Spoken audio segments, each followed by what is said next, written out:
মাননীয় কৃষিমন্ত্রী মহোদয়ের কাছে আমার প্রশ্ন, আমার বিস্তীর্ণ চরাঞ্চল ৫-৬টি ইউনিয়ন আমার নির্বাচনী এলাকায়, সেই চর অঞ্চলকে কেন্দ্র করে কৃষির একটা বিপুল সম্ভাবনা রয়েছে এবং বিপুল সংখ্যক জমি সেখানে অনাবাদি অবস্থায় রয়েছে। আমি মাননীয় কৃষিমন্ত্রী মহোদয়ের কাছে এবং প্রশ্ন করছি যে এই চর অঞ্চলকে কেন্দ্র করে বাংলাদেশের কৃষির সম্ভাবনাকে কোনোভাবে কাজে লাগানোর কোনো পরিকল্পনা সরকারের আছে কিনা। Thank you. ধন্যবাদ মাননীয় সদস্য। এইবার মাদারীপুর ১ আসন থেকে নির্বাচিত মাননীয় সদস্য জনাব সাইদুদ্দিন আহমদ হানজালা। ধন্যবাদ। সালামু আলাইকুম রহমতুল্লাহি ওবরাকাত। মাননীয় স্পিকার, আপনাকে অসংখ্য ধন্যবাদ আমাকে সময় করে দেওয়ার জন্য।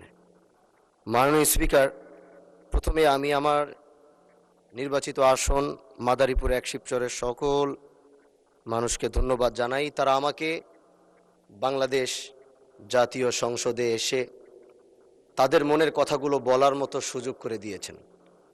মাননীয় স্পিকার, আমার মাদারীপুর ১ এই শিবচর আসনে মোটামুটি আলহামদুলিল্লাহ সব কিছুই ঠিকঠাক আছে, কিন্তু তার মধ্যে একটি অবহেলিত একটি ইউনিয়ন রয়েছে, যেটি হচ্ছে চরজানাজাত, যেখানকার মানুষ অনেক কষ্ট করছে।